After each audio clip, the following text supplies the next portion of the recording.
मेरी टाउन में car repair workshop खुले हुए पूरे 8 साल हो चुके थे और अब तक पूरा वर्कशॉप मेरे 4 स्टूडेंट्स के भरोसे ही चल रहा था। उन्हें भी अच्छी तरह पता था कि वर्कशॉप के लिए उनकी कितनी इंपॉर्टेंस है, इसलिए हर कुछ दिन बाद सैलरी बढ़ाने की डिमांड करते रहते थे। लेकिन इस बार उन्होंने हद ही पार कर दी, सीधा आसमान छूने वाली सैलरी मांग ली। इतना ही नहीं, मुझे झुकाने के लिए चारों ने एक साथ जॉब छोड़ने की धमकी भी दे दी। जब मैं ऑफिस में गया, वहां सिर्फ चाउ चियोवी नहीं था, बल्कि ग्वांग, डाई ल्यू और मिंग भी मौजूद थे। चारों मेरे डेस्क के सामने बैठे आपस में बातें कर रहे थे। चाउ चियोवी बिल्कुल बीच में बैठा था।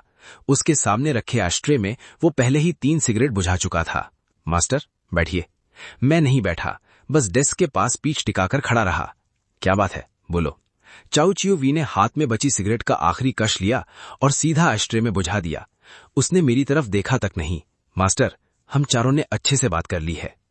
ये वर्कशॉप 8 साल से चल रही है, आज तक टिक पाई है तो किसकी वजह से? ये बात आपको अच्छी तरह पता होनी चाहिए, है ना? किसकी वजह से? हमारी स्किल की वजह से। वर्कशॉप में कस्टमर्स हमारी रिपेयरिंग स्किल देखकर आते हैं, आपकी वजह से नहीं। आप खुद सोचिए, पिछले कुछ सालों में आप कितनी बार गाड़ी के नीचे घुसे हैं। मैं चुप रहा। इसलिए हम चारों को लगता है कि अभी जो थोड़ी बहुत सैलरी मिल रही है वो हमारी स्किल के बिल्कुल लायक नहीं है। हम कोई बहुत ज्यादा डिमांड नहीं कर रहे, बस सैलरी में 20% इंक्रीज चाहिए और हम अपनी रिपेयरिंग स्किल के बदले वर्कशॉप में इन्वेस्टमेंट भी करना चाहते हैं। पूरा ऑफिस काफी देर तक बिल्कुल शांत रहा। मास्टर, वर्कशॉप का सारा काम हम ही संभालते हैं, अगर आप अग्री नहीं करते तो? अग्री नहीं करता तो क्या? चाउ चियोवी अचानक खड़ा हो गया और डेस्क पर पड़ा रेंच उठा लिया। उसने उसे जोर से ग्लास टेबल पर पटक दिया। अग्री नहीं किया तो हम चारों आज ही सीधा यहां से चले जाएंगे। मैंने डेस्क पर पड़े रेंच को देखा। वो मेरा रेंच था। उसके हैंडल पर एंटी स्लिप टेप लगी हुई थी। वो टेप मैंने खुद लगाई थी। 8 साल बीत चुके थे और टेप घिस घिस कर बिल्कुल स्मूथ हो गई थी। मास्टर, अच्छे से सोच लीजिए, हम चारों के बिना ये वर्कशॉप 1 महीने से ज्यादा नहीं चल पाएगी। इसके बाद इसे बंद करना ही पड़ेगा। उसने बात पूरी नहीं की, लेकिन मुझे अच्छी तरह पता था कि वो क्या कहना चाहता है। मैंने सामने बैठे उन चारों को ठंडी नजर से देखा। 8 साल पहले जब ये लोग पहली बार वर्कशॉप में आए थे, तब इन्हें ये तक नहीं पता था कि टायर का बोल्ट किस डायरेक्शन में घुमाने से लूज होता है। अब मेरी बात सुनो, जो कंडीशन तुम लोगों ने रखी है मैं उसे बिल्कुल एक्सेप्ट नहीं करूंगा। तुम लोग जॉब छोड़ना चाहते हो तो ठीक है, मैं अप्रूव करता हूं। आज की सैलरी मैं पूरी सेटल कर दूंगा। कल से तुम लोगों को यहां काम पर आने की जरूरत नहीं है। चाउ चियोवी 2 सेकंड तक वहीं खड़ा रह गया। उसने बिल्कुल नहीं सोचा था कि मैं इतनी आसानी से और इतने फर्मली डिसीजन ले लूंगा, लेकिन कुछ ही देर में उसने फिर अपना एरोगेंट एक्सप्रेशन बना लिया। बहुत अच्छे चंडाया, बाद में रिग्रेट मत करना। वो गुस्से में मुड़कर बाहर चला गया। मास्टर, आपने सच में उन्हें जाने दिया? उनके जाने के बाद वर्कशॉप का क्या होगा? कल भी 3 गाड़ियां रिपेयर के लिए वेटिंग में है। चिली घबरा गई। घबराओ मत, पहले शॉप बंद कर दो। आज से कोई नया कस्टमर एक्सेप्ट नहीं करना, बिल्कुल नहीं। जो कस्टमर्स ऑलरेडी आए हुए हैं उन्हें मैं खुद हैंडल कर लूंगा। मैं रिसेप्शन काउंटर पर गया। मुझे अफसोस है, वर्कशॉप में अभी थोड़ी प्रॉब्लम हो गई है। आपकी जो कार रिपेयर के लिए बुक थी वो अब कंप्लीट नहीं हो पाएगी। आखिरी फोन कॉल खत्म करने के बाद मैं खाली वर्कशॉप के बीच में खड़ा रहा। 2 कार लिफ्ट थे, 2 गाड़ियां आधी उठी हुई थीं और टूल्स पूरे फ्लोर पर इधर उधर बिखरे पड़े थे। मैं घर नहीं गया, मैं शॉप के बाहर सीढ़ियों पर बैठ गया और वहीं बैठा रहा जब तक पूरा अंधेरा नहीं हो गया। अगली सुबह 6:30 पर मैं वर्कशॉप पहुंच गया। दरवाजा खोलते ही मेरी नजर सीधे डेस्क के बीच वाले ड्रॉर पर पड़ी। उसका लॉक किसी ने तोड़कर उखाड़ दिया था। ड्रॉर पूरा खुला हुआ था और अंदर रखा कस्टमर रिकॉर्ड्स का मेटल बॉक्स गायब था। मैं डेस्क के सामने खड़ा रह गया, बस उस टूटे हुए ड्रॉर को घूरता रहा। वो लॉक 6 साल से मेरे साथ था। उस पर अभी भी वो छोटे छोटे स्क्रैचेस साफ दिख रहे थे जो नॉर्मल डेज में चाबी निकालते वक्त गलती से लग जाते थे, लेकिन अब वो मेटल लॉक पूरी तरह से टेढ़ा मेढ़ा हो चुका था। जब चीली काम पर आई और उसने खुला हुआ ड्रॉर दिखा तो वो भी कांप गई। बॉस, क्या हमें पुलिस को रिपोर्ट करना चाहिए? रिपोर्ट करने से भी कोई फायदा नहीं होगा। जो भी यहां आया था उसका टारगेट बिल्कुल क्लियर था। उसे सिर्फ कस्टमर लिस्ट चाहिए थी। चाउ चियोवी के अलावा और कौन हो सकता है? जिस स्टूडेंट को मैंने पूरे 8 साल तक पाला, सिखाया और अपना बनाया, आखिर में उसने मुझे ये गिफ्ट दिया, एक बुरी तरह तोड़ा हुआ लॉक। मैं ड्रॉर को वापस अंदर पुश करने ही वाला था कि फोन बज उठा। ये मेरे एक पुराने कस्टमर का नंबर था। मिस्टर चन, कल रात आपके स्टूडेंट ट्यूवी ने मुझे फोन किया था। उसने कहा कि उसने बाहर जाकर अपनी खुद की वर्कशॉप खोल ली है। उसकी रिपेयरिंग फीस भी 50% कम है। उसने ये भी कहा कि आपकी वर्कशॉप में अब गाड़ी रिपेयर करने वाला कोई नहीं बचा। ये सच है या मजाक? मैंने फोन को जोर से पकड़ लिया। खाली वर्कशॉप के बीच खड़ा था, लेकिन मेरे मुंह से एक भी शब्द नहीं निकल रहा था। उस रात मैं घर नहीं गया। अकेला ही दोनों कार लिफ्ट्स पर लगी एक एक गाड़ी को नीचे उतारता रहा। फिर दोनों गाड़ियों को वर्कशॉप के बाहर रोड के किनारे सही से पार्क कर दिया। 2 गाड़ियां, 2 चाबियां। मैंने एक एक करके हर कस्टमर को फोन किया। जी हां, आपकी गाड़ी रिपेयर हो गई है, कल आकर ले जाइएगा। मैं रिपेयरिंग का कोई चार्ज नहीं लूंगा। मिस्टर चंद, आप ठीक तो है ना? क्या हुआ है? जी कुछ नहीं हुआ। आखिरी फोन कॉल खत्म करते करते रात के 11 बज गए। मैं फिर वर्कशॉप के बाहर सीढ़ियों पर बैठ गया। बस वहीं चुपचाप बैठा रहा और रोड पर बने टायर के निशानों को घूरता रहा। 8 साल से ये रोड मेरी आंखों के सामने थी। मैं आंखें बंद करके भी इस रोड की हर क्रैक की एग्जैक्ट लोकेशन बता सकता था। तभी फोन की स्क्रीन लाइट अप हुई। सोशल मीडिया पर आहंग क्यून की एक पोस्ट थी जिसमें नए वर्कशॉप की ओपनिंग की अनाउंसमेंट थी। त्योवी कार रिपेयर शॉप, टाउन के एंट्रेंस पर हमारी पहली ब्रांच। पूरी रिपेयरिंग लेबर पर 50% डिस्काउंट। हमारे पुराने कस्टमर जरूर सपोर्ट करें। फोटो में एक चमकदार रेड बैनर लगा था जिस पर बड़े बड़े येलो लेटर्स में यह सब लिखा था। चौ त्योवी वर्कशॉप के एंट्रेंस के बिल्कुल सामने खड़ा था। उसने एकदम नया ब्लू प्रोटेक्टिव यूनिफॉर्म पहना हुआ था।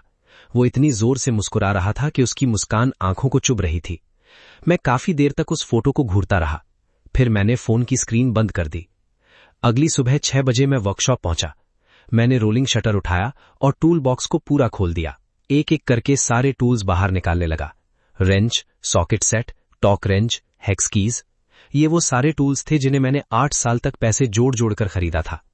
दोनों बड़े बॉक्सेस पूरे टूल से भर गए थे। मैंने क्लीनिंग क्लॉथ उठाया और हर टूल को बहुत ध्यान से साफ करना शुरू किया। मैं बहुत धीरे धीरे साफ कर रहा था। टॉक रेंच पर एक जगह रस्ट लगा हुआ था। ये 3 साल पुराना निशान था, जब मैंने एक फ्लड डैमेज्ड कार रिपेयर की थी। उस वक्त मैं इसे ड्राई करना भूल गया था, इसलिए ये रस्ट लग गया था। मैंने रस्ट रिमूवर की बोतल उठाई और 2 बार स्प्रे किया। फिर सैंड पेपर से धीरे धीरे रब किया। उसके बाद एक लेयर एंटी रस्ट ऑयल भी लगा दिया। टॉक रेंच साफ करने के बाद मैंने सारे टूल्स को एक एक करके अरेंज किया। छोटे से लेकर बड़े साइज तक सबको केयरफुली ऑर्डर में रखा। फिर उन्हें टूल बॉक्स के अंदर सही जगह पर रख दिया। मैं तीसरे रेंच को साफ ही कर रहा था कि चीली आ गई। वो डोर पर ही रुक गई। मुझे जमीन पर बैठकर टूल साफ करते देखकर वो कुछ सेकंड्स तक बस मुझे घूरती रही। बॉस, आज वर्कशॉप में कोई काम नहीं है क्या? एक भी कार नहीं? चीली ने अपना हैंडबैग रिसेप्शन काउंटर पर जोर से रख दिया। हार्डवेयर शॉप वाले लाओ ल्यू ने बताया कि कल वी के लोगों ने टाउन के एंट्रेंस पर एक के बाद एक फायर क्रैकर्स जलाए थे। ओपनिंग सेरेमनी बहुत ग्रैंड रखी थी। एंट्रेंस पर जो बैनर लगा है उस पर भी बड़े बड़े लेटर्स में 50% लेबर डिस्काउंट लिखा है। इतना ही नहीं, उन्होंने एक बड़ा स्पीकर भी रोड के बाहर लगा दिया है और बार बार अनाउंसमेंट कर रहे हैं। मेरे हाथ टूल साफ करते रहे। उसने हमारे हर कस्टमर को खुद फोन किया। उन्हें बहला फुसलाकर अपनी वर्कशॉप में कार रिपेयर करवाने के लिए बुला रहा है। रिपेयरिंग लेबर भी आधी करती है। हमारे कुछ पुराने कस्टमर्स भी ऑलरेडी वहां चले गए हैं। अरे बॉस, आपको टेंशन नहीं हो रही है? वो लोग हमारा बिजनेस पूरा लूट रहे हैं। मैंने चुपचाप अभी साफ किया हुआ चमकता रेंच टूल बॉक्स में रख दिया। फिर अगला रेंच उठाया। उसे लूटने दो। चीली हैरान रह गई। बॉस, आप क्यों कह रहे हैं कि उसे लूटने दो? अभी वो जितना ज्यादा प्राइस कट करेगा, बाद में उतनी ही जल्दी उसकी शॉप बंद होगी। लेबर चार्ज को 50% कम करके वो रेंट का पैसा कहां से लेगा? वो कुछ महीने भी नहीं टिक पाएगा। बॉस, आपकी बात सही है, लेकिन मुझे गुस्सा आ रहा है। मैं ये इंसल्ट बिल्कुल डाइजेस्ट नहीं कर पा रही। आपने उस कमीने को पूरे 8 साल तक पाला पोसा। उसने आपके घर का खाया, आपके घर में रहा और आखिर में उसने आपके सारे कस्टमर्स छीन लिए और सामने ही वर्कशॉप खोलकर बैठ गया। चीली, जाकर अकाउंट्स चेक करो। देखो पिछले महीने वेयरहाउस में कितने स्पेयर पार्ट्स का स्टॉक बचा हुआ है। चीली कुछ सेकंड्स तक मुझे घूरती रही, फिर गुस्से में मुड़कर चली गई। दोपहर के 2 बजे मैंने दोनों टूल बॉक्सेस के सारे टूल्स को अच्छी तरह से साफ कर लिया। मैंने बॉक्सेस के लिड्स बंद किए, फिर उन्हें चुपचाप दीवार के कोने में पुश कर दिया और खड़े होकर एक बार स्ट्रेच किया।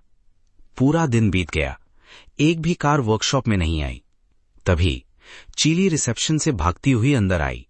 बॉस, बॉस जल्दी बाहर आकर ये देखिए। मैं थोड़ा हेजिटेट करते हुए उसके पीछे वर्कशॉप के बाहर आ गया। टाउन के एंट्रेंस की तरफ से बार बार फायर क्रैकर्स की तेज आवाज आ रही थी। साथ में लाउड म्यूजिक भी बज रहा था। वो जगह यहां से 2 स्ट्रीट्स दूर थी, फिर भी सब कुछ बिल्कुल क्लियरली सुनाई दे रहा था। मैं हाथ बांधकर वर्कशॉप के बाहर खड़ा रहा, फिर बिना किसी इमोशन के उस तरफ देखा। त्योवे कार रिपेयर शॉप का चमकता हुआ रेड बैनर हवा में जोर जोर से लहरा रहा था।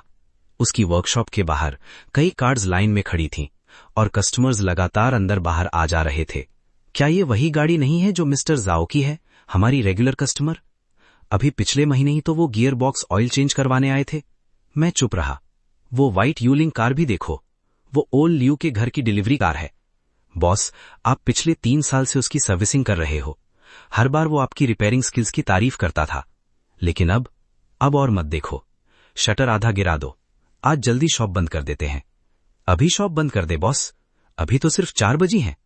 बंद कर दो। इतना कहकर मैं चुपचाप मुड़ गया और ऑफिस के अंदर चला गया। मैंने डोर बंद कर दिया। अंधेरा मेरे आसपास छा गया, लेकिन अब मेरा लाइट ऑन करने का भी मन नहीं था। मैं अंधेरे में बैठा रहा।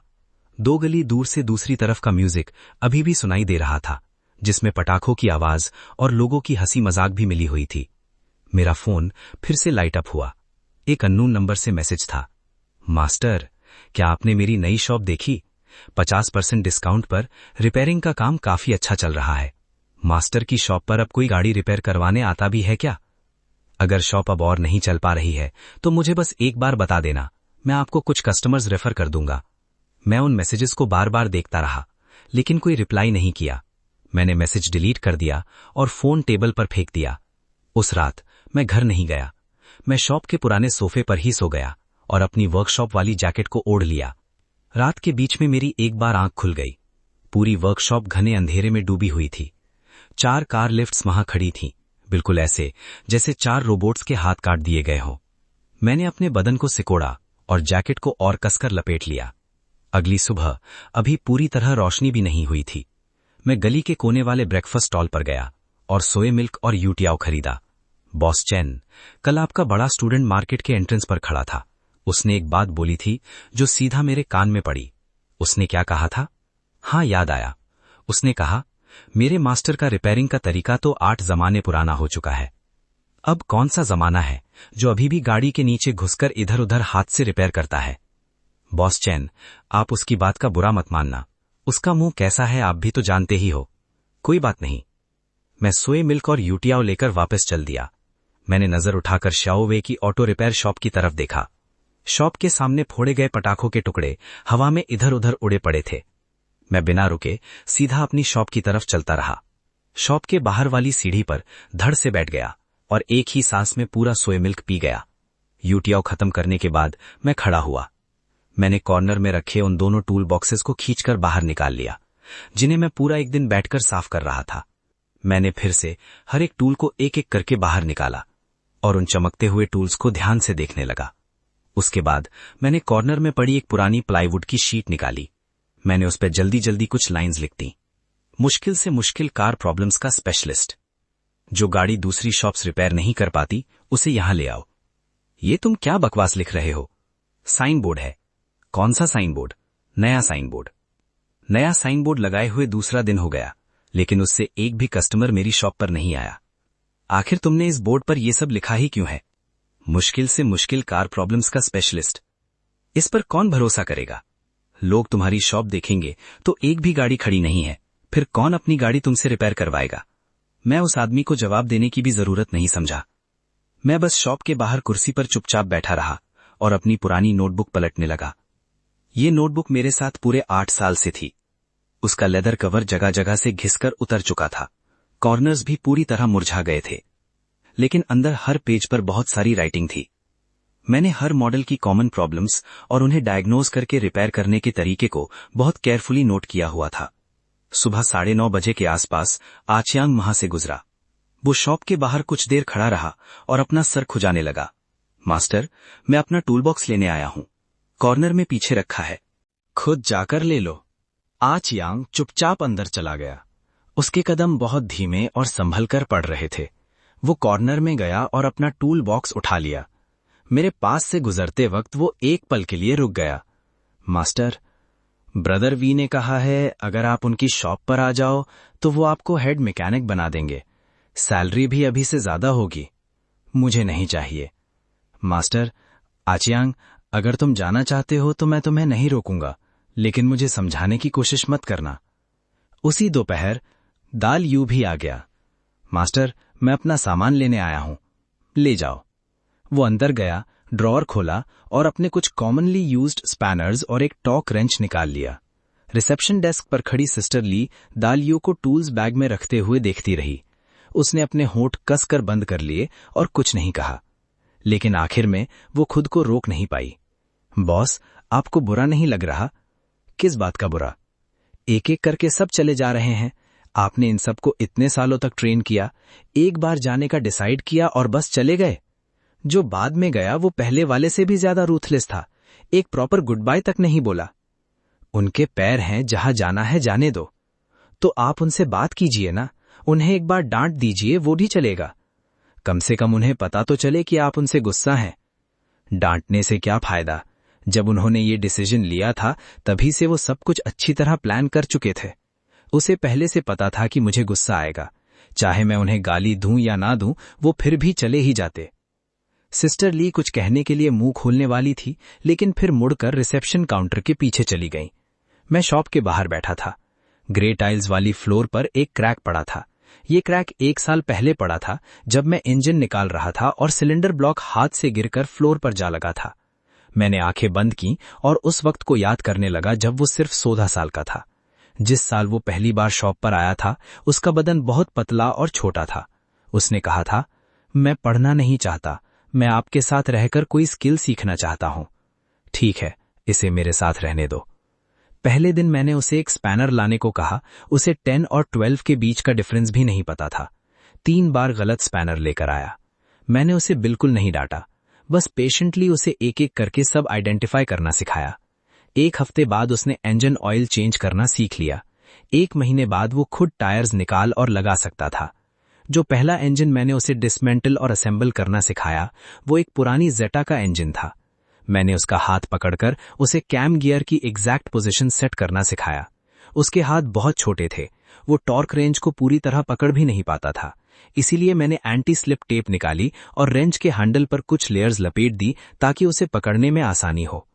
उस जेटा के इंजन को हम दोनों ने खोलने और दोबारा असेंबल करने में पूरे 3 दिन लगा दिए। जिस दिन इंजन कंप्लीट हुआ, उसका पूरा चेहरा इंजन ऑयल से काला हो गया था, लेकिन फिर भी वो ऐसे स्माइल कर रहा था जैसे उसने कोई खजाना पा लिया हो। मास्टर, मैंने कर लिया। बेटा, अभी आगे का रास्ता बहुत लंबा है। पूरे 8 साल। जब वो टॉर्क रेंज तक ठीक से पकड़ नहीं पाता था, तब से लेकर आज तक, जब वो अकेला पूरा इंजन ओवरहॉल कर सकता था। जब वो गलत स्पैनर लेकर आता था, तब से लेकर आज तक, जब सिर्फ इंजन की आवाज सुनकर ही प्रॉब्लम आइडेंटिफाई कर लेता था। पूरे 8 सालों तक मैंने अपनी हर नॉलेज उसे सिखा दी। मैंने उसे सिर्फ कार्स रिपेयर करना नहीं सिखाया, मैंने उसे कस्टमर्स से बात करना, प्राइस एस्टिमेट देना और ये जज करना भी सिखाया कि किसी कार को रिपेयर करना वर्थ इट है या नहीं। लेकिन जब वो शॉप छोड़कर गया तो मेरे कस्टमर रिकॉर्ड्स की पूरी फाइल भी चुरा ले गया। मैंने आंखें खोल दी। बाहर टाइल्स पर अभी भी सनलाइट पड़ रही थी। वो क्रैक अभी भी वहीं था, लेकिन मेरे सामने अब कोई स्पैनर पकड़कर खड़ा नहीं था। शाम को शॉप बंद करने का टाइम होने वाला था, तब एक मिडिल एज्ड आदमी चश्मा पहने शॉप के बाहर खड़ा था। उसने नए साइन बोर्ड को कुछ बार देखा, फिर अंदर शॉप में झांकने लगा। कुछ देर हेजिटेट करने के बाद वो अंदर आ गया। मैं खड़ा हो गया। अंकल, कार रिपेयर करवानी है? उसने मुझे हेड टू टो देखा। तुम ओनर हो? जी, मैं ही हूं। सुना है तुम्हारी शॉप डिफिकल्ट कार प्रॉब्लम्स की स्पेशलिस्ट है, सच में या बस मजाक है? सच है। मेरी कार 3 जगह रिपेयर हो चुकी है, लेकिन अभी तक ठीक नहीं हुई। तुम देखना चाहोगे? कौन सी कार है अंकल? पुरानी Toyota crown 2000 model, 3 lakh kilometre चल चुकी है। आइडलिंग पर कार बहुत ज्यादा वाइब्रेट करती है और एक्सेलरेटर दबाने पर पिकअप बिल्कुल वीक है। टाउन के मैकेनिक्स कह रहे हैं कि इंजन खोलकर दोबारा रीबिल्ड करना पड़ेगा। एस्टिमेट लगभग 40 से 50 हजार युआन का आ रहा है। मैं इतने पैसे खर्च नहीं करना चाहता। अगर तुम इसे रिपेयर कर सकते हो और प्राइस रीजनेबल हुआ तो मैं रिपेयर करवाऊंगा। मैंने वॉल पर लटकी अपनी पुरानी नोटबुक उतार ली, कुछ पेजेस पलटे। 2000 Toyota crown JZS 155 model, 3.0 litre engine, inline 6 cylinder. Idling पर वाइब्रेशन का मतलब हाई चांस है कि इग्निशन कॉइल्स पुराने हो चुके हैं और स्पार्क प्लग वायर्स में लीकेज हो रहा है। तुम्हें गार्ड देखे बिना ही पता चल गया?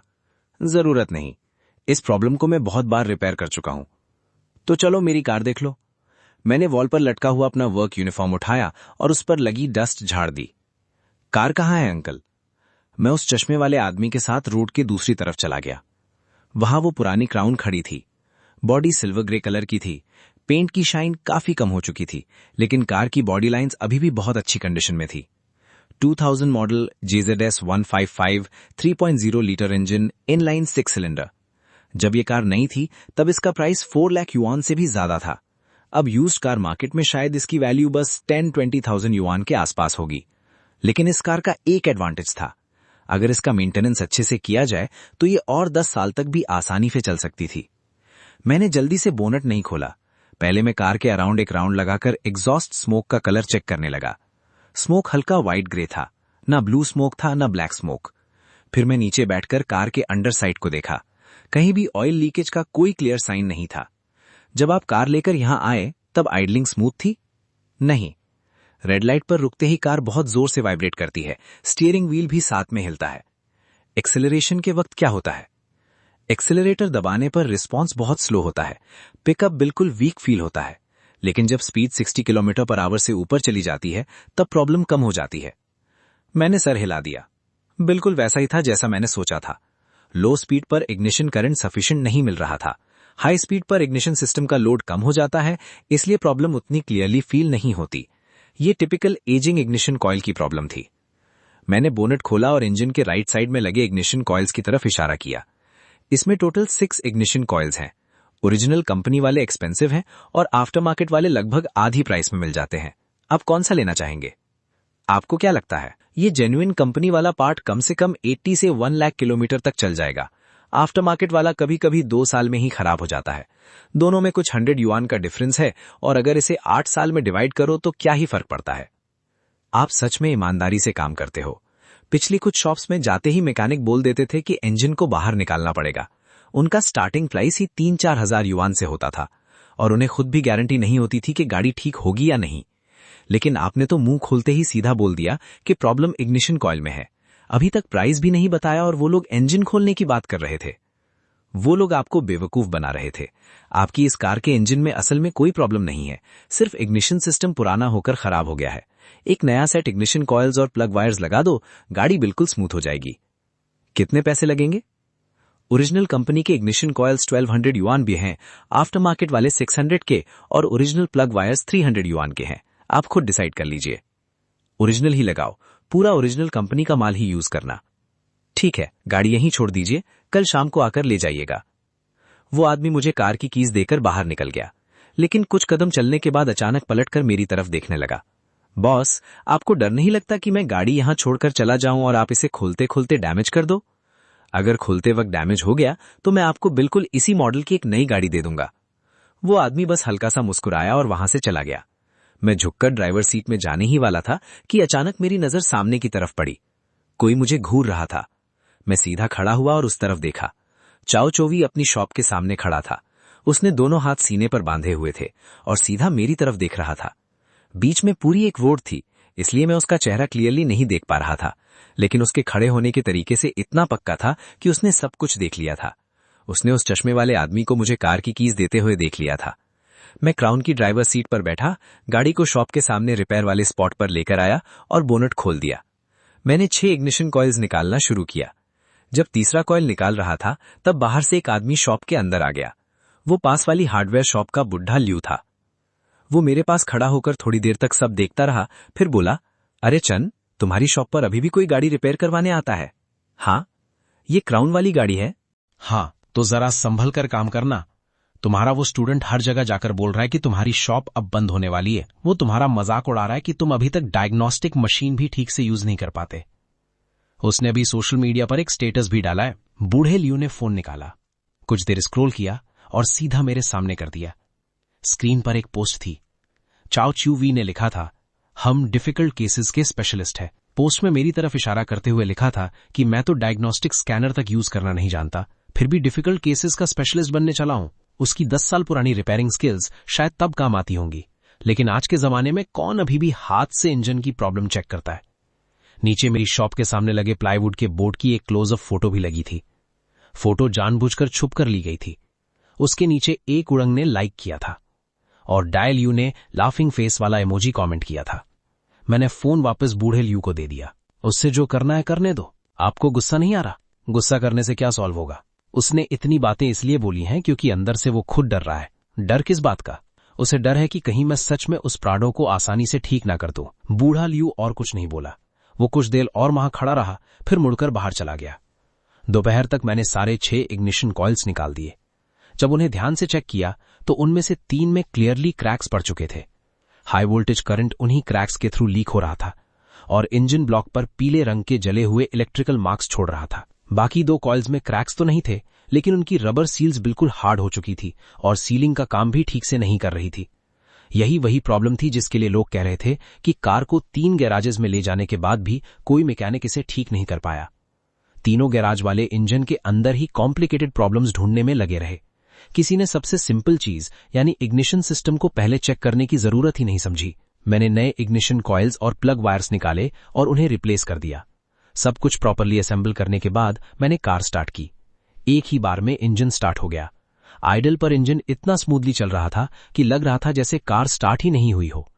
मैं थोड़ी देर ड्राइवर सीट पर ही बैठा रहा और कार को फील करता रहा। स्टीयरिंग व्हील का वाइब्रेशन बिल्कुल खत्म हो चुका था। एक्सेलरेटर दबाने पर रिस्पॉन्स भी काफी स्मूथ और पावरफुल लग रहा था। लेकिन मैंने इंजन तुरंत बंद नहीं किया। मैं बस कार में बैठा रहा और इंजन को और 10-15 मिनट चलने दिया। जब कूलेंट टेम्परेचर नॉर्मल कंफर्म हो गया, इंजन का आइडल स्टेबल रहा और चेक लाइट में भी कोई एरर नहीं आया, तब जाकर मैंने इंजन बंद किया। मैं कार से बाहर निकला तो चीली पास में खड़ी मुझे देख रही थी। हो गया, बस इतना ही सिंपल था। इसी को टेक्निक कहते हैं। जो जानता है उसके लिए तो ये बिल्कुल कैंडी खाने जितना ईजी है। जो लोग नहीं जानते उन्हें लगता है कि ये बहुत बड़ी प्रॉब्लम है। अगले दिन दोपहर के शुरू में वही चश्मे वाले भाई बिल्कुल टाइम पर आ गए। जैसे ही वो ड्राइवर सीट पर बैठे और की घुमाकर इंजन स्टार्ट किया, उनके चेहरे का एक्सप्रेशन तुरंत बदल गया। पहले वो थोड़ा हैरान हुए, फिर धीरे से स्टीयरिंग को कुछ बार लेफ्ट राइट घुमाया। कार को फील करते हुए वो खुशी से बोल पड़े, अब बिल्कुल ठीक हो गई, प्रॉब्लम कंप्लीटली सॉल्व हो गई। तुम्हारा नाम क्या है? मैं चंडायहा हूं। अगर आपको अभी भी भरोसा नहीं है तो कार रोड पर ले जाकर एक राउंड टेस्ट ड्राइव ले लीजिए। वो कार लेकर सच में एक राउंड टेस्ट ड्राइव पर निकल गए। 10 मिनट बाद वो वापस आए। कार से नीचे उतरते वक्त उनके चेहरे पर फूल जैसी खिली हुई स्माइल थी। उनकी स्माइल में सरप्राइज भी था और ऐसा एक्सप्रेशन था जैसे उन्हें कोई बहुत बड़ा बार्गेन मिल गया हो। तुम तो सच में एक्सपर्ट निकले। मैं पहले ही 4 अलग अलग गैराजेस में दिखा चुका हूं। किसी ने कहा इंजन खोलकर कंप्लीट ओवरहॉल करवाना पड़ेगा, तो किसी ने मुझे कार बेचकर नई कार लेने की सलाह दे दी। लेकिन तुमने सिर्फ 1500 युआन में मेरी कार बिल्कुल ठीक कर दी। अब घर में गाड़ी की कोई भी प्रॉब्लम होगी, मैं सीधा तुम्हारे पास ही लेकर आऊंगा। मैं तुम्हारा प्रमोशन भी करूंगा। चलो वी-चैट पर फ्रेंड्स बन जाते हैं। मैं तुम्हें इन कुछ ग्रुप्स ऐड कर देता हूं। मेरे ऑफिस में भी कुछ लोग हैं जो इसी टाइप की पुरानी कार्स चलाते हैं। तुम जैसे स्किल्ड मैकेनिक को ढूंढना बहुत मुश्किल है। बहुत बाद में मुझे पता चला कि वो चश्मे वाले भाई असल में काउंटी के नंबर 1 हाई स्कूल के रिटायर्ड वाइस प्रिंसिपल थे। उनका सरनेम ऊन था। उन्होंने तुरंत ग्रुप में मैसेज भेजकर सबको एक एक्सपर्ट मैकेनिक रेकमेंड किया। टाउन के बाहर चंडायहा नाम का एक मैकेनिक है। ये पुरानी कार्स को रिपेयर करने में स्पेशलिस्ट है। इसकी रिपेयरिंग स्किल्स बहुत स्ट्रांग है और चार्जेस भी बिल्कुल रीजनेबल है। उस रात मेरे फोन पर लगातार मैसेजेस और कॉल्स आते रहे। रात के 11 बजे तक फोन वाइब्रेट करता रहा। चीली मेरे पास बैठी सब देख रही थी। उनका मुंह खुला का खुला रह गया और आंखें सरप्राइज से बड़ी हो गईं। बॉस, आपने सिर्फ एक कार रिपेयर करके जितना रिजल्ट दिया है वो 10 एडवर्टाइजमेंट चलाने से भी नहीं मिलता। मैंने कुछ नहीं कहा। मैं बस चेयर पर आराम से बैठा रहा, एक एक करके फ्रेंड रिक्वेस्ट एक्सेप्ट करता रहा और हर मैसेज का पेशेंटली रिप्लाई करता रहा। और दूसरी तरफ चाओचो वी की गराज शाम के सिर्फ 5 बजे ही जोर से शटर बंद करके बंद हो गई थी। चीली ने मुझे बताया कि वो सब्जी खरीदने जाते वक्त उधर से गुजरी थी और उसने देखा था। रिटायर्ड वाइस प्रिंसिपल का वो सोशल मीडिया पोस्ट अपलोड होने के बाद अगले दिन सुबह मेरी शॉप के सामने ही 3 कारें खड़ी थीं। पहली कार एक पुरानी सांटाना थी जो 2005 में मैन्युफैक्चर हुई थी और 2 लाख किलोमीटर से ज्यादा चल चुकी थी। कार का ओनर 50 साल से ऊपर का एक आदमी था। उसने बताया कि कार चलाते वक्त नीचे से खटखट और खड़खड़ की आवाज आती है। वो पहले ही 2 शॉप्स पर कार दिखा चुका था और दोनों जगहों मैकेनिक्स ने कहा था कि पूरा ए-आर्म असेंबली रिप्लेस करना पड़ेगा। दोनों शॉप्स ने 1000 युआन से ज्यादा का एस्टिमेट दिया था। मैं नीचे बैठ गया, फ्लैश लाइट से पूरे अंडरबॉडी को चेक किया और फिर एक प्राय बार लेकर कुछ जगहों को चेक किया। पूरा असेंबली रिप्लेस करने की जरूरत नहीं है, सिर्फ ए-आर्म का रबर बुशिंग पुराना होकर खराब हो गया है, बस उसे रिप्लेस करना होगा। 120 युआन, ठीक है, अभी कर दो। आज से मेरी कार की रिपेयरिंग मैं सिर्फ तुम्हारे पास ही करवाऊंगा। सिर्फ 40 मिनट में दोनों रबर बुशिंग्स रिप्लेस हो गए। मैंने वेट किया जब तक वो कार लेकर रोड पर टेस्ट ड्राइव करके नहीं आए। कार के नीचे से आवाज बिल्कुल खत्म हो चुकी थी। वो कार साइड में पार्क करके मेरे पास आए। मैं नीचे बैठकर अभी अभी निकाले हुए पुराने रबर बुशिंग्स को देखने लगा। रबर पूरी तरह क्रैक से भर चुका था और उसके छोटे छोटे पीसेस जमीन पर बिखर रहे थे। सच में कितना बेकार पार्ट था। पिछली दोनों शॉप्स ने मुझसे 1000 युआन से ज्यादा मांगे थे। दूसरी कार एक पुरानी ब्यूइक रीगल थी जो 2008 में मैन्युफैक्चर हुई थी। उसका एसी ठंडा नहीं कर रहा था। गर्मी में कार चलाना बिल्कुल सौना में बैठने जैसा हो गया था। पिछले साल एक बार एसी गैस भी भरवाई थी, लेकिन 2 महीने भी नहीं हुए थे कि फिर से कूलिंग खत्म हो गई। बस थोड़ा वेल्डिंग का काम करना पड़ेगा, वेल्डिंग के बाद एसी गैस भर देंगे। Total 300 yuan. वो आदमी वहीं खड़ा मुझे देख रहा था। मैंने एसी सिस्टम के 2 छोटे होल्स वेल्ड किए। वेल्डिंग कंप्लीट होने के बाद वैक्यूम कराया और फिर एसी गैस भर दी। भाई तुम पागल हो क्या? लोग इस काम के 2800 युआन चार्ज कर रहे हैं और तुम सिर्फ 300 युआन ले रहे हो। एसी का कंडेंसर खराब थोड़ी हुआ है, सिर्फ 2 छोटे होल्स हैं। पूरा नया पार्ट लगवाना बेकार में पैसे खर्च करना होगा। तीसरी कार एक पुरानी टोयोटा RAV4 थी। उसकी ओनर 30 ईयर्स से थोड़ी ज्यादा उम्र की एक वुमन थी। Engine warning light brightly on थी। वो टाउन की दूसरी शॉप पर कार चेक करवा चुकी थी। वहां मैकेनिक्स ने कहा था कि पूरा ऑक्सीजन सेंसर असेंबली रिप्लेस करना पड़ेगा। उन्होंने 1000 युआन का एस्टिमेट दिया था। उसे प्राइस बहुत ज्यादा लगा, इसलिए उसने कार रिपेयर नहीं करवाई। मैंने डायग्नोस्टिक स्कैनर से कार को एक बार स्कैन किया। स्कैनर में फ्रंट ऑक्सीजन सेंसर के सिग्नल वोल्टेज में एबनॉर्मल रीडिंग आ रही थी। मैं कार के नीचे गया और ऑक्सीजन सेंसर की वायरिंग हार्नेस चेक की और बिल्कुल वही निकला जैसा मैंने सोचा था। वायरिंग हार्नेस को चूहे ने काट दिया था। 2 वायर्स कंप्लीटली कट थी। मैंने दोनों वायर्स जोड़ दी हैं, बस काम हो गया। 50 युआन। सिर्फ 50? हाँ, सिर्फ 50, क्योंकि आपका ऑक्सीजन सेंसर खुद बिल्कुल ठीक है। सिर्फ उसकी वायरिंग चूहे ने काट दी थी। जब वो वुमन कार लेकर जा रही थी तो उसने विंडो से सिर बाहर निकाला और मुझे आवाज दी, मैकेनिक भाई, आजकल आप जैसे ईमानदारी से काम करने वाले मैकेनिक्स बहुत रेयर हैं। उस दोपहर चीली रिसेप्शन पर बैठकर इतने फोन कॉल्स अटेंड कर रही थीं कि उनके हाथ तक थक गए थे। सारे कॉल्स रिटायर्ड वाइस प्रिंसिपल और रिटायर्ड टीचर्स एसोसिएशन के कुछ अंकल आंटीज के थे। मैं हर कार के नीचे घुसकर एक एक करके रिपेयर करता रहा। सुबह 8 बजे से शाम के 6 बजे तक लगातार काम करता रहा। जब सामान समेटकर शॉप बंद करने का टाइम हुआ, चीली ने मुझे अकाउंट्स की बुक दे दी। मैंने खोलकर देखा, आज की टोटल रेवेन्यू 860 युआन थी। अगर इसे उस वक्त से कंपेयर करें जब मेरे पास 4 अप्रेंटिसेस हुआ करते थे तो ये अमाउंट काफी कम था। पहले हम रोज लगातार 4 कारें रिपेयर करते थे। इसके अलावा मेंटेनेंस और छोटे मोटे रिपेयर्स भी होते थे। तब डेली रेवेन्यू लगभग 2000 युआन तक पहुंच जाती थी।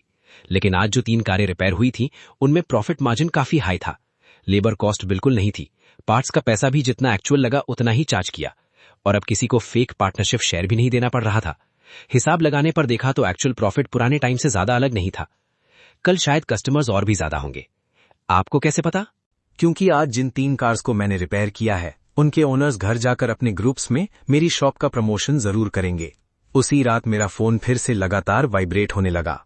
सबसे पहले संटाना वाले अंकल ने टाउन के कार लवर्स के ग्रुप में मैसेज भेजा। सब लोगों के लिए एक बहुत ही ईमानदार और स्किल्ड मैकेनिक रेकमेंड करना है। त्रन डाई हा पिछले 8 साल से टाउन के ईस्टर्न साइड में अपनी रिपेयर शॉप चला रहे हैं। सच कहूं तो मुझे पहले कभी नहीं पता था कि उनकी रिपेयरिंग स्किल्स इतनी जबरदस्त हैं। आज मैं उनके पास कार रिपेयर करवाने गया था। उन्होंने जो प्राइस बताया वो दूसरी शॉप्स के कंपैरिजन में बहुत ही कम था और सबसे इंपॉर्टेंट बात, कार को एकदम प्रॉपर्ली रिपेयर किया। उसके बाद किसी ने कमेंट किया, मैंने भी इस मैकेनिक का नाम सुना है। क्या ये वही मैकेनिक हैं जिनके अप्रेंटिस ने टाउन के एंट्रेंस पर अपनी शॉप खोली है? संटाना वाले ओनर ने रिप्लाई किया, उस अप्रेंटिस का नाम मत लो, उसकी रिपेयरिंग स्किल्स बिल्कुल खास नहीं है और लेबर चार्जेस भी काफी ज्यादा हैं। जब मैंने ये मैसेज पढ़ा तब मैं वर्कशॉप में अपने टूल समेट रहा था। मैंने फोन टूल बॉक्स के ऊपर रख दिया और कोई रिप्लाई नहीं किया। अगले कुछ दिनों में वर्कशॉप में आने वाली कार्स की संख्या लगातार बढ़ती गई। कभी किसी रिटायर्ड टीचर की कार आती, कभी किसी पुराने टैक्सी ड्राइवर की, तो कभी किसी गवर्नमेंट ऑफिस की कार्स। ज्यादातर कार्स 7-8 साल या उससे भी ज्यादा पुरानी होती थीं। दूसरी रिपेयर शॉप्स की नजर में ये कार्स ऑलमोस्ट बेकार थीं। इन्हें रिपेयर करने में टाइम बहुत लगता था, लेकिन अर्निंग ज्यादा नहीं होती थी और ये गारंटी भी नहीं होती थी कि कार प्रॉपरली रिपेयर हो पाएगी। कुछ शॉप्स तो सीधा बोल देती थी, ये कार बहुत पुरानी और खराब हो चुकी है, इसके स्पेयर पार्ट्स मिलना भी मुश्किल है, इससे बेहतर है आप नई कार ले लीजिए। लेकिन मेरी शॉप में यही पुरानी कार्स मेरी स्पेशलिटी थी। पिछले 8 सालों में मेरी शॉप पर आने वाली कार्स में से 60% से ज्यादा ऐसी ही 10 साल से पुरानी कार्स थीं। हर मॉडल की कॉमन प्रॉब्लम्स, उनकी क्रॉनिक फॉल्ट्स, कौन से पार्ट्स जल्दी खराब होते हैं और उन्हें रिपेयर करने के शॉर्टकट्स, सब कुछ मेरे दिमाग में पहले से स्टोर था। 1 हफ्ता बीत गया, वर्कशॉप एक दिन के लिए भी खाली नहीं हुई। ऐसा नहीं था कि कस्टमर्स की बहुत लंबी लाइन लगती थी, लेकिन हर दिन कम से कम 3-4 कार्स रिपेयर के लिए वेट करती थीं। रिसेप्शन पर अकेली चीली इतनी बिजी हो गई कि उनका हाल बुरा हो गया। आखिर में उन्हें कीज को अलग अलग कलर्स के हिसाब से सॉर्ट करके वॉल पर लगाना पड़ा। दिन में वॉल पर कीज की संख्या बढ़ती जाती। शाम को एक एक करके कार्स वर्कशॉप से निकलती जाती और उनकी कीज भी वॉल से उतरती जाती। रात होने तक वॉल फिर से बिल्कुल खाली हो जाती। सैटरडे की लेट नाइट में वर्कशॉप के बाहर स्क्वाट करके एक पुरानी फूखांग कार के नीचे के बोल्ट्स खुल रहा था। तब मेरी नजर टाउन के एंट्रेंस की तरफ गई। एक व्हाइट कार रोड के साइड में रुक गई। कार चो त्याओवी की वर्कशॉप में नहीं गई, वो सीधा मुड़कर मेरी तरफ आई और मेरी वर्कशॉप के बिल्कुल सामने आकर रुक गई। विंडो नीचे हुई और अंदर से एक जाना पहचाना चेहरा नजर आया। वो लाओ हुआंग था, जो कभी इसी टाउन में टैक्सी चलाता था। उसने आवाज लगाई, बॉस त्रण, मेरी कार आजकल बार बार झटके दे रही है, जरा चेक करके देखोगे? पहले तो आप उस दूसरी शॉप पर ही रिपेयर करवाते थे ना? लाओ हुआंग ने टाउन के एंट्रेंस की तरफ इशारा किया। वहां प्राइस तो सच में सस्ता है, लेकिन मैं 2 बार रिपेयर करवा चुका हूं। पहली बार प्रॉब्लम प्रॉपरली सॉल्व नहीं हुई, दूसरी बार रिपेयर करने के 1 हफ्ते के अंदर ही वही प्रॉब्लम फिर से आ गई। इसलिए अब मैं तुम्हारे पास ही आता हूं। तुम्हारे पास कार छोड़कर मुझे सबसे ज्यादा भरोसा रहता है। मैं खड़ा हुआ और रेंच बोनट पर रखते हुए पूछा, क्या प्रॉब्लम आ गई है? पहले आप मुझे पूरा बताइए। जब लाओ हुआंग अपनी कार की प्रॉब्लम डिटेल में बता रहा था, तब मेरी नजर टाउन के एंट्रेंस की तरफ गई। वहां एक आदमी अपनी वर्कशॉप के सामने खड़ा इस तरफ घूर रहा था। बीच में पूरी एक रोड थी, इसलिए चेहरा क्लियरली नजर नहीं आ रहा था, लेकिन उसकी पोजीशन और खड़े होने के तरीके से मैंने तुरंत समझ गया। वो चो त्याओवी था। उसके दोनों हाथ पैंट की पॉकेट्स में थे। वो बिल्कुल चुपचाप खड़ा देख रहा था कि लाओ हुआंग मेरी वर्कशॉप के सामने कार पार्क कर रहा है। फिर वो लाओ हुआंग को कार से नीचे उतरते हुए और मुझसे बात करते हुए भी देख रहा था। मैं दोबारा स्क्वाट होकर लाओ हुआंग की कार चेक करने लगा। मैंने उस तरफ दोबारा देखा तक नहीं, लेकिन मुझे पता था कि वो अभी भी मुझे देख रहा है। वो कभी समझ नहीं पाएगा कि उसने लेबर चार्जेस 50% तक कम कर दिए हैं, फिर भी कस्टमर्स मेरी तरफ ही क्यों आ रहे हैं। शायद उसके दिमाग में अभी बस एक ही सवाल चल रहा होगा, शिफू, आखिर आपने ऐसा क्या ट्रिक कर दिया? लेकिन मैंने कोई ट्रिक नहीं की थी। मैं बस हर कस्टमर की कार को अपनी कार समझकर रिपेयर करता हूं। उस रात शॉप बंद करके क्लीनिंग करते वक्त चीली ने मुझे एक बात बताई। दोपहर को त्याओवी की तरफ का एक वांग वर्कशॉप के पास आया था। मैंने तो उसे बुलाया भी नहीं था। यहां क्या कर रहा था? वो आपको ढूंढने नहीं आया था, वो सामने वाली गली से घूमकर इधर आया था। कुछ देर रोड के पास स्क्वाड करके बैठा रहा, जैसे क्यूरियोसिटी में काउंट कर रहा हो कि हमारी शॉप में कितनी कार्स हैं। मैंने कुछ नहीं कहा, लेकिन मैं उस फीलिंग को बहुत अच्छे से समझता था। जब किसी दूसरे की शॉप दिन ब दिन कस्टमर से भर रही हो और अपनी शॉप धीरे धीरे खाली होती जा रही हो, वो फीलिंग सामने से गाली खाने से भी ज्यादा अनकंफर्टेबल होती है। क्योंकि अगर कोई सामने से गाली दे तो हम उससे जवाब तो दे सकते हैं। 2 हफ्ते बाद मेरी शॉप का बिजनेस प्रॉपर ट्रैक पर आ गया। हर दिन कम से कम 3-4 कार्स तो आती ही थीं, और कभी कभी 5-6 कार्स भी रेगुलरली आने लगी। सब पुरानी कार्स होती थी, ऐसी कॉम्प्लिकेटेड प्रॉब्लम्स वाली कार्स जिन्हें दूसरी शॉप्स या तो रिपेयर करने से मना कर देती थी या फिर बार बार ट्राई करने के बाद भी ठीक नहीं कर पाती थी। चिल्ली ने रिसेप्शन पर एक अलग छोटी नोटबुक भी रख ली थी, जिसमें कस्टमर्स की वेटिंग लिस्ट का ऑर्डर लिखा जाता था। कार की कीज एक पूरी लाइन में लटकती रहती थी। अब मैं अकेला ही 4 लोगों का काम संभाल रहा था। सुबह 7 बजे से शाम 8 बजे तक लगातार काम करता। कभी कभी काम खींचकर रात 9 बजे तक भी चलता। इतनी देर तक झुककर काम करने से मेरी कमर ऑलमोस्ट झुक ही गई थी और सीधा होना मुश्किल हो जाता था। रेंच से उंगलियों पर कट्स पड़ गए थे और नए नए कैलिसेस भी बन गए थे। लेकिन उसके बदले मेरी वर्कशॉप के हर लिफ्ट पर कार खड़ी होती थी। वहीं टाउन के एंट्रेंस पर चौथियोवी की शॉप में प्रॉब्लम्स शुरू हो गई थी। सबसे पहले चीली मार्केट से वापस आई और कैजुअली मुझे बताने लगी, लगता है वी की शॉप ने अभी एक BMW ली है, उसका पूरा इंजन ओवरहॉल करना है। रिकवरी ट्रक तक वर्कशॉप के पास आ गया था। बहुत सारे लोग क्यूरियोसिटी में देखने के लिए जमा हो गए थे। मैंने सुन तो लिया, लेकिन ज्यादा ध्यान नहीं दिया। BMW का इंजन ओवरहॉल? सिर्फ इंजन को डिसमेंटल करने में ही 2 दिन लग जाते, उसके बाद प्रॉपरली असेंबल करने में और 2 दिन, और स्पेयर पार्ट्स का वेट करने का टाइम अलग। ऐसी कार कम से कम एक पूरे हफ्ते तक एक लिफ्ट को ऑक्यूपाई करके रखती, और चौथियोवी की स्किल के लेवल को देखते हुए उसके बस की बात नहीं थी कि वो ऐसा कॉम्प्लिकेटेड रिपेयर हैंडल कर सके। और बिल्कुल वैसा ही हुआ। 3 दिन बाद शाम के वक्त चिली घबराहट में रिसेप्शन से भागती हुई अंदर आई। उसके पीछे एक जाना पहचाना आदमी भी था। वो टाउन की हार्डवेयर शॉप के ओनर बागतियन थे। अंदर आते ही वो सीधा मेरे पास आए, मेरा शर्ट पकड़कर जोर से बोले, बॉस चरण, जल्दी मेरे साथ उधर चलो और एक बार देख कर आओ। मेरे नेफ्यू की BMW V की शॉप पर रिपेयर के लिए गई थी और अब बहुत बड़ी प्रॉब्लम हो गई है। कैसी प्रॉब्लम? अरे, मेरे नेफ्यू की BMW 5 सीरीज है। इंजन से अचानक खटखट की आवाज आने लगी थी, इसलिए वो कार लेकर वी की शॉप पर गया। वी ने देखते ही बोला कि इंजन खोलकर कंप्लीट ओवरहॉल करना पड़ेगा। उसने 12,000 युआन का चार्ज बता दिया। मेरा नेफ्यू कार्स के बारे में कुछ नहीं जानता था, तो उसने बिना कुछ सोचे हाँ बोल दिया। कार 3 दिन के लिए वर्कशॉप में छोड़ दी, लेकिन कल जब वो कार लेकर निकला, शॉप से 10 किलोमीटर भी नहीं गया था। इंजन फिर से खटखट करने लगा। इस बार इंजन की नॉकिंग की आवाज पहले से भी ज्यादा खराब थी। अंदर से ऐसा लग रहा था जैसे कोई हैमर लेकर जोर जोर से इंजन पर मार रहा है। वो तुरंत कार लेकर वापस वी की शॉप पर आ गया। वी ने बोला कि इंजन दोबारा खोलकर चेक करना पड़ेगा, तो उन्होंने फिर से इंजन डिसमेंटल कर दिया। सब कुछ खोलने के बाद वी ने कहा कि अंदर एक कंपोनेंट गलत फिट हो गया था, बस उसे निकालकर दोबारा प्रॉपरली असेंबल कर देंगे और कार ठीक हो जाएगी। लेकिन मेरा नेफ्यू इतना सीधा नहीं था कि चुपचाप मान जाता। उसने शॉप का एंट्रेंस ब्लॉक कर दिया और हंगामा शुरू कर दिया। वो फुल रिफंड और डैमेज का कॉम्पनसेशन मांग रहा था। मैंने हाथ में पकड़ा रेंच धीरे से नीचे रख दिया। तो अभी सिचुएशन क्या है बाक? अभी भी दोनों साइड्स बाहर लड़ रहे हैं।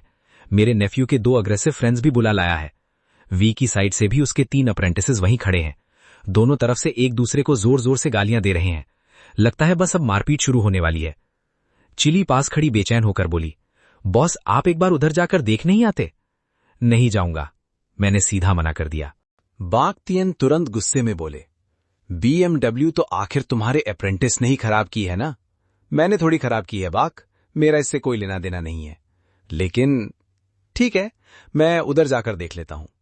जब मैं टाउन के एंट्रेंस की तरफ तेज कदम बढ़ रहा था, दूर से ही मुझे TUV की रिपेयर शॉप के सामने भीड़ दिखने लगी। पूरा एरिया लोगों से भरा हुआ था। एक वाइट BMW 5 सीरीज शॉप के बिल्कुल सामने खड़ी थी। बॉनेट पूरी तरह खुला हुआ था। कार के सामने एक यंग आदमी हाथ कमर पर रखे, चेहरा गुस्से से लाल किए, जोर जोर से चिल्लाकर वर्कशॉप के अंदर गालियां दे रहा था। उसके पास 2 फ्रेंड्स भी खड़े थे, दोनों हाथ कमर पर रखे हुए। वर्कशॉप के अंदर चौथ UV लिफ्ट के पास खड़ा था। उसके हाथ में रेंच था और चेहरा बिल्कुल सफेद पड़ चुका था। उसके पीछे अक्यूरन, अमिन और दायलयू तीनों खड़े थे, लेकिन उनमें से किसी ने एक शब्द तक नहीं बोला।